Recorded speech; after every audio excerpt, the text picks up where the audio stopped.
Welcome to Imprint with Natalie Walton, a podcast about creating a life you love. This is episode 1. Before we start today's episode, I want to share an exciting pre-order campaign for my upcoming interiors book, Still the Slow Home. The book officially launches in May 2020, but if you pre-order the book, you will receive some exclusive gifts. I've created a mini masterclass based on my best-selling course, The Styling Masterclass, and will teach you how to style using examples from the book. You will also receive a free downloadable PDF of how I created the book and some of the key lessons I learnt and have already applied into my own home and life.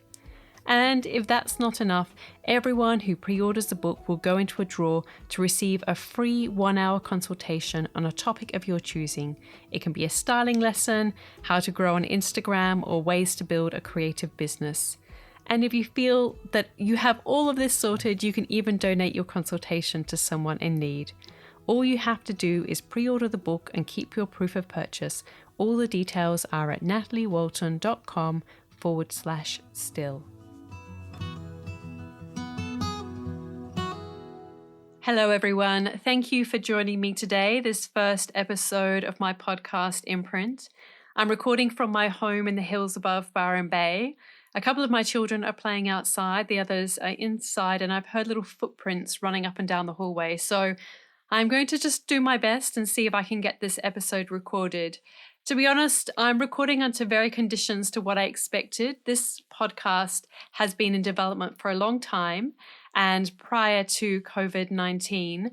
However, due to a range of circumstances, I'm recording right now and basically just trying to make the most of circumstances.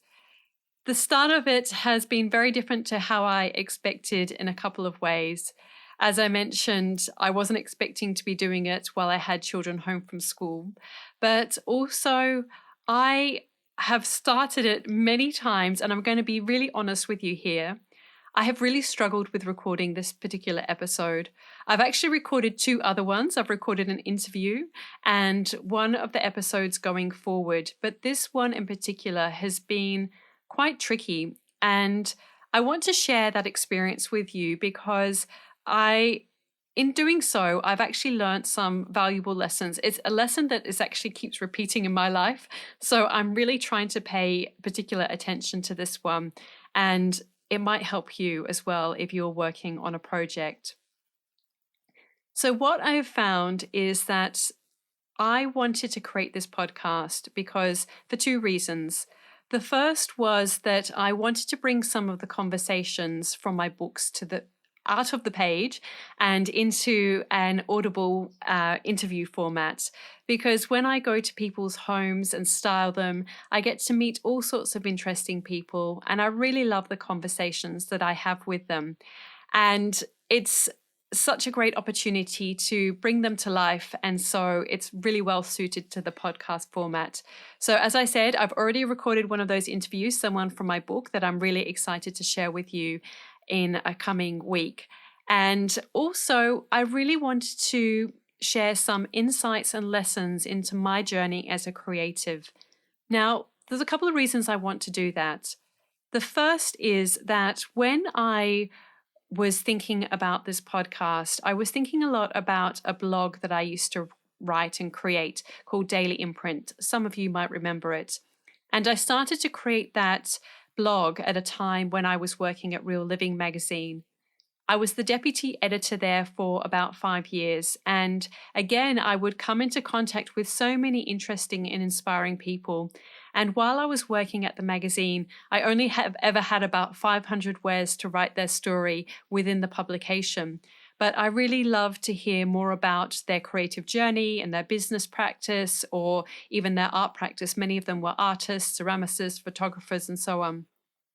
So the blog was a way to get some more insights into their journey, the lessons they'd learned, and some of the best decisions that they had made. All of that content is still online if you go to dailyimprint.net.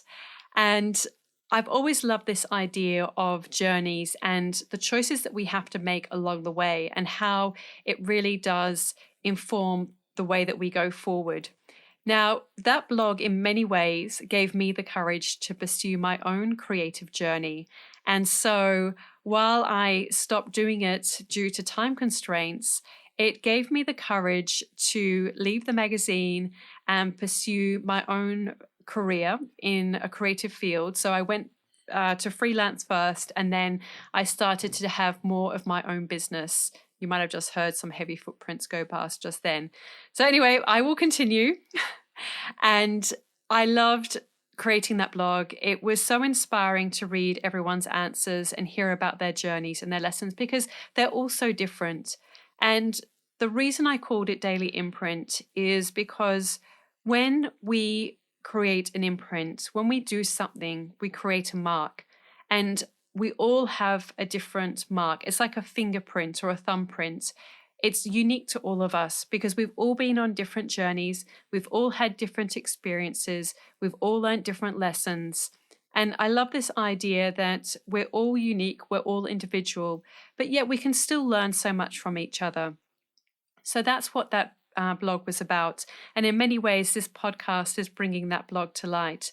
And I wanted to share some of the insights and the lessons that I have learnt because I have found through teaching my course, the Styling Masterclass, that I get lots of questions from students and I do Facebook live Q&As, and I find it so inspiring to talk to them. I really enjoy it, and I get really passionate about lots of different topics, and I really realize that I have a lot to share. I've got more than 20 years experience as a journalist and content creator, 10 years experience as a stylist, and I've been a business owner for almost 5 years. So there's a lot there in the mix.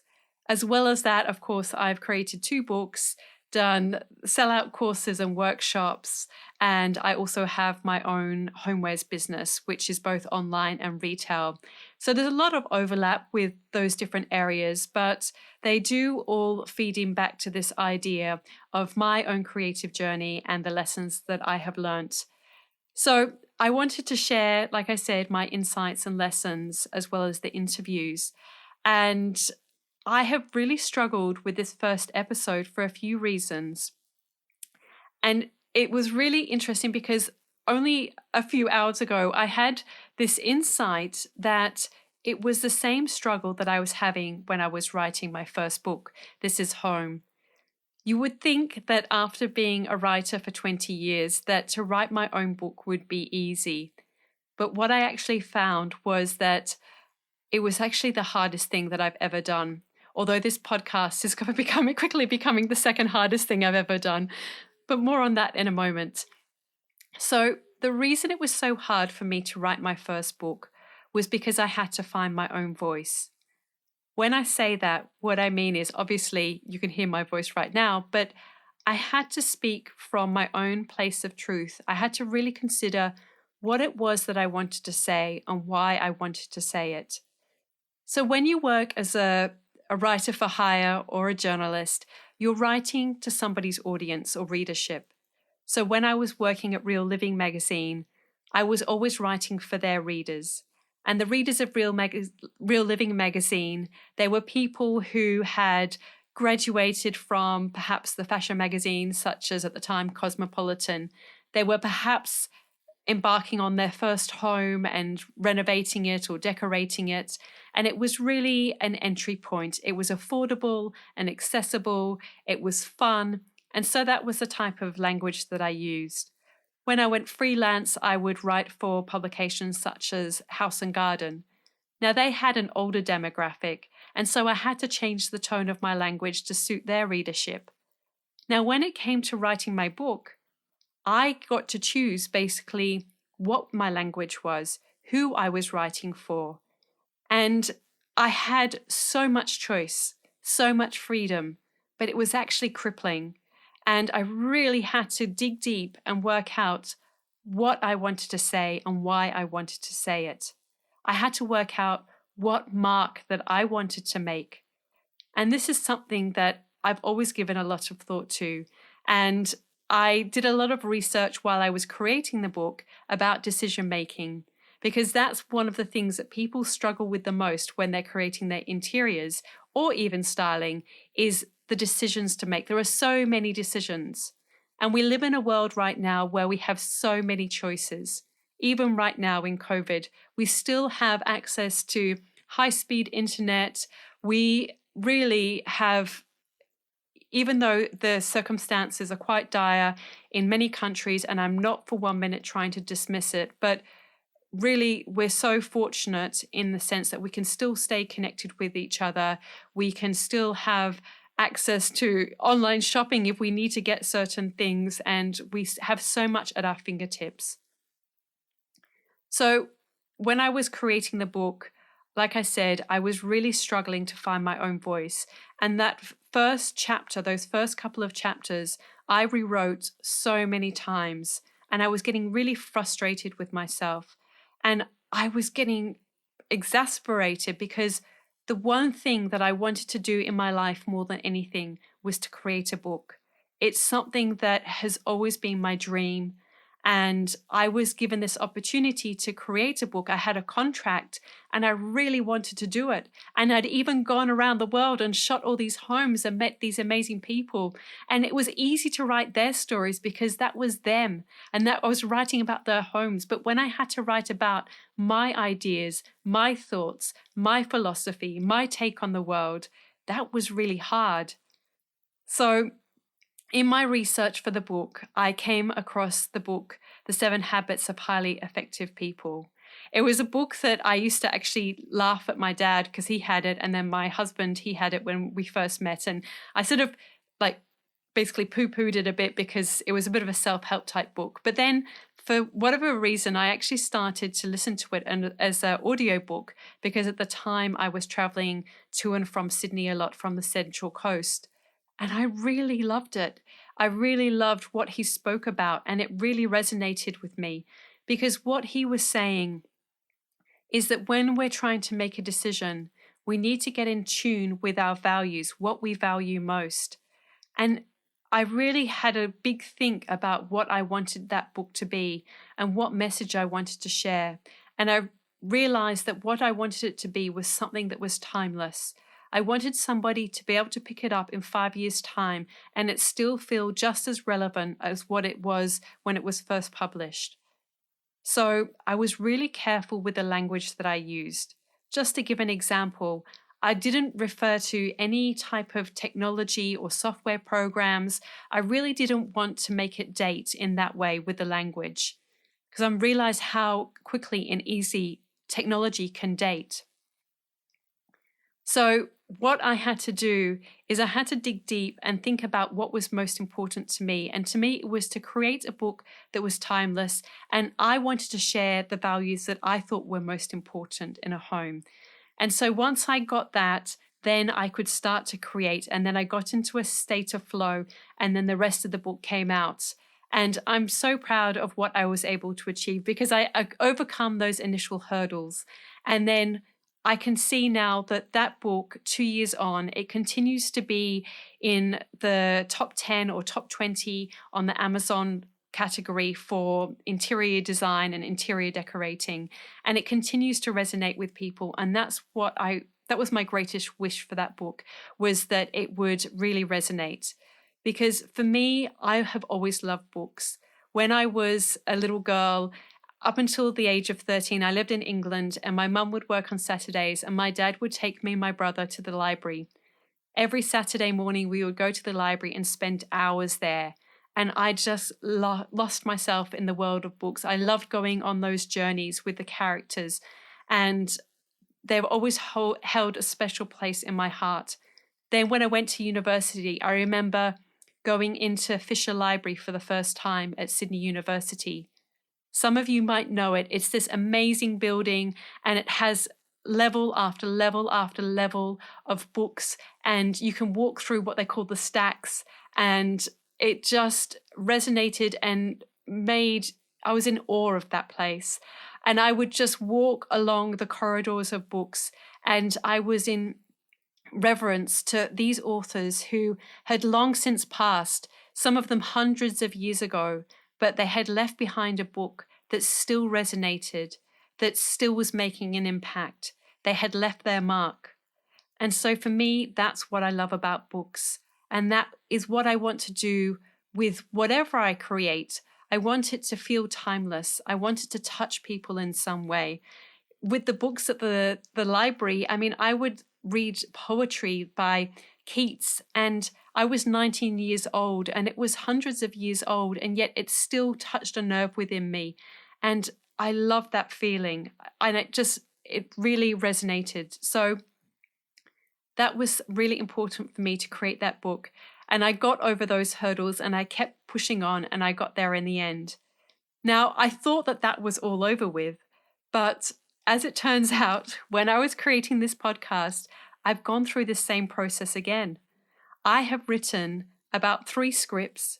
I've recorded this episode more times than I can count, and I've really struggled to find my own voice.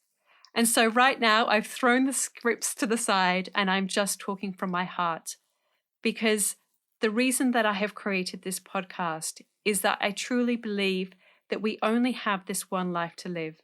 And if we do, putting a religion aside, whatever you believe on that point, but this life as we know it is the only one we have to live, then what are we going to do with that life? I want to make every day count. I want my life to mean something. I want to feel like I've made a contribution. I want to feel like my life has mattered. And that is why I'm so interested in this. What mark are you going to leave?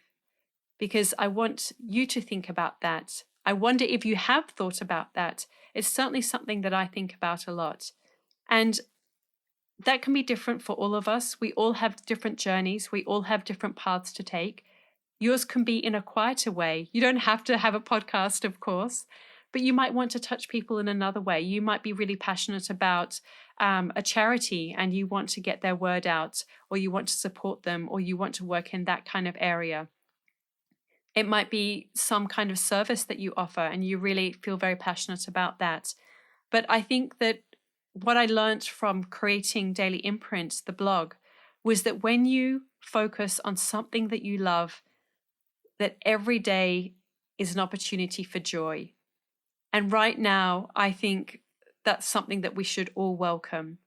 And of course, there are extenuating circumstances right now. But that's not to say that we should put our dreams aside. That's not to say that we should try or not, that we should not try. And so when I was reading The 7 Habits of Highly Effective People, I came across the work of Viktor Frankl. I've seen it, some of his quotes shared a few times in the past month, but I want to share them here because I find them really powerful. He was an Austrian neurologist and psychiatrist, as well as a Holocaust survivor, and he's perhaps most known for his best-selling book, Man's Search for Meaning. This is what he said: "Everything can be taken from a man but one thing, the last of the human freedoms, to choose one's attitude in any given set of circumstances, to choose one's own way." So what does that mean to you and me? Viktor Frankl was talking about his experience in a concentration camp, that he could be stripped of everything but his ability to choose how he responded to his circumstances. He said, "Between stimulus and response, there is a space. In that space is our power to choose our response. In our response lies our growth and our freedom." And so one of the things that Stephen Covey talks about in his book, The 7 Habits, is that we can decide whether we want to be someone who is proactive or reactive. So someone who is proactive is always looking for a way through a situation and looking for a way to make their dream life come true and to live out their values. And so this is something that, as I said, really resonated with me. Now, something that I also find about this idea of finding your voice is it's also true of styling and your own personal style. This is one of the biggest questions and the biggest stumbling blocks that people have when they're creating their own homes or they're styling spaces, is to style in an authentic way, to have a true sense of their own personal style. And the thing is that when you find your visual voice, you make such an impact. Not only does it fulfill you and nurture you and bring you joy, but it really resonates with other people. If you look at the most successful people in terms of the creative fields, so whether that's interior design, whether it's fashion, even art, they are the people who have a very strong sense of their own visual voice, of their own personal style, of their own voice. But it is also one of the hardest things to do because it requires you to be really open, to be really vulnerable, to put yourself out there, and also to really listen to yourself. And we are surrounded by so much noise right now. We are surrounded every day, hundreds and thousands of images on social media, and wherever we look, we're bombarded with images and inspiration, so-called inspiration. But what that does is it actually dilutes our own voice. So we have to turn out to all of that. And while we can do research, there comes a point where we have to set that aside and we have to tap into our own voice and what it is that inspires us, what it is that we feel passionate about, what it is that we want to contribute. And so that's what I've had to do to create this podcast, is to really listen to myself and really dig deep. And so I've been listening to lots of other podcasts to get ideas and to get inspiration and to think about how I can share these ideas and my lessons. But really, I've had to push all of that to the side and be true to myself. And hopefully that will resonate with you, because I really do want to share my lessons. I don't think that I'm someone who's special in any particular way, but I think that we all have something that we can share. And that's what I love, is when I go on those shoots and I step inside people's homes and I meet these people, I learn so much from them. And when I have conversations with my friends who have knowledge in their fields, I love learning from them. So that's what this podcast is a way for me to share some of those lessons that I have learned. And there have been some big ones and I'm continuing to learn because that's part of the journey. And also, I think that one of the things that resonates with all of those situations, whether it's writing the book, whether it's styling, whether it's creating this podcast, is that nothing gets results other than doing the work. And so we can seek inspiration, we can read books, we can see what other people have done, but then there comes a point where we have to put one step in front of the other. We have to apply ourselves, we have to try and keep on trying, and we will fail, but we get up and we try again and we try again, and little bit by little bit we make improvements, and eventually we get to the point where we have created something that is part of our original intention. And so that's what I hope that this podcast and this episode will be. I wanted to share in case any of you are trying to create something and feeling like you're not getting anywhere or feeling frustrated. And I want to encourage you to listen to your instincts, because when I was listening to those early recordings, I knew it wasn't right. And I showed it to my husband and I asked him to listen a little bit, and I could see that he wasn't sure either, but I had to trust myself. And I think that is one of the most important lessons for any creative endeavor, is that we actually know the answers within ourselves. We don't have to ask other people for the answers, but we really have to listen, and we have to create some quiet to listen. And that also, I guess, taps into my book Still, which is all about creating that space within our lives to be able to make the right decisions. Because if we don't create some space around all the noise that's out there, then we just become this mix of everybody else and we don't stand out. So originally when I wrote the script, I shared a quote or an extract from a poem by the American poet Mary Oliver. As I said, I love poetry, and I love this particular one, and I feel like it's a nice note to be wrapping up on.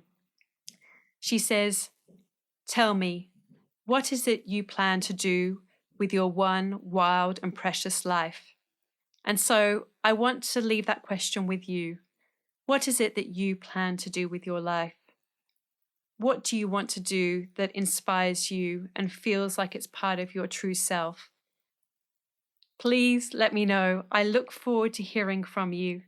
You can contact me over at Instagram at Natalie Walton, or you can email me at hello@nataliewalton.com. I would really love to hear from you. And as I said, often in my course, students send me questions, and I would love to answer some of your questions too. So that could be for some of the future episodes. Thank you so much for joining me today. I hope that you've enjoyed listening to this podcast. I've enjoyed sharing a little bit of my journey and look forward to sharing some more of my lessons over the coming weeks. If you've enjoyed listening to Imprint, please hit subscribe wherever you're listening to it today. And it would mean so much if you could also leave a review and rate it and spread the love on Instagram. So please let me know what you think and what's most important to you, and what are the biggest lessons you've learnt or the questions that you're struggling with. You will find show notes for this episode over at nataliewalton.com/podcast, including where you can find my books and more about my course, The Styling Masterclass, which is currently open for enrollment. And just a reminder that my book still is available for pre-order, and I have a special gift. The details are also over at my website. I look forward to meeting you again next week when I have an exciting episode to share, as well as another exciting interview, or an exciting interview, I should say. It is somebody who features in my book, and I'm very excited to bring that conversation to life. Thank you to Jaeger Media for producing this podcast and your infinite patience with all my many scripts and reruns of this first episode. But we got there in the end. And I also want to acknowledge the people of the Bundjalung Nation where it was recorded. I'm Natalie Walton, and you've been listening to Imprint.